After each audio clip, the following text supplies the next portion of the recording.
So, are you a highly sensitive person? Have you heard that term? Have you taken the quiz on hsperson.com? Or do you just resonate with the idea of being highly sensitive?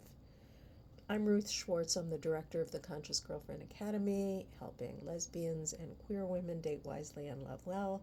And I myself am a pretty off the charts highly sensitive person.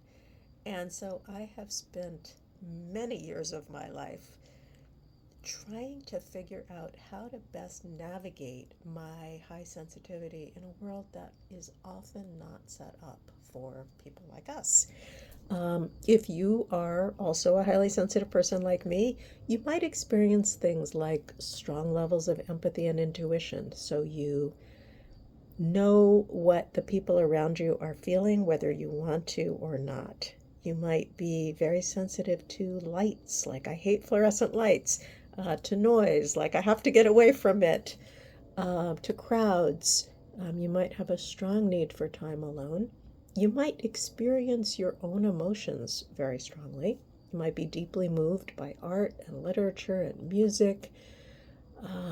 You might sometimes be kind of hypersensitive sexually in both good or bad ways. Like, I know for me, if my girlfriend touches me in a way that isn't quite what I want, sometimes it feels like nails on chalkboard.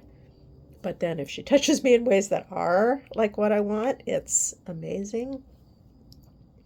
And I have had experiences both having partners who were also highly sensitive, which in some ways makes it easier because then we do have a kind of gut level understanding, although our sensitivities are never going to be exactly the same.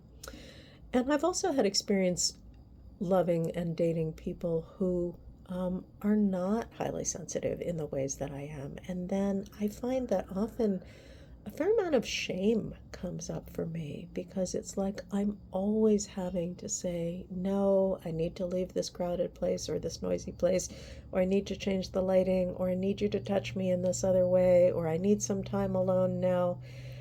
And it can be really challenging to navigate.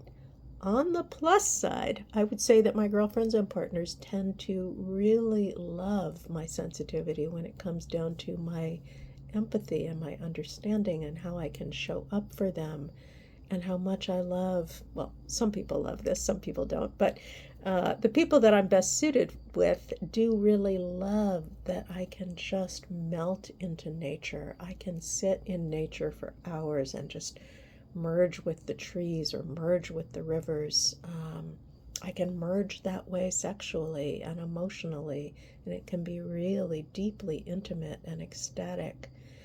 So there are pros and cons to having high sensitivity, and I like to say it is a gift, it is a superpower, and it can also be really challenging and a liability.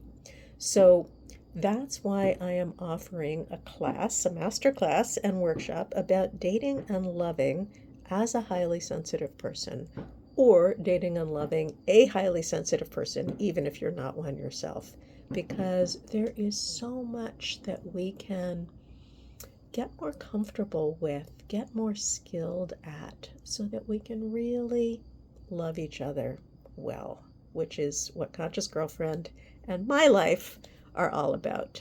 So if this resonates for you, I would love to see you in the masterclass.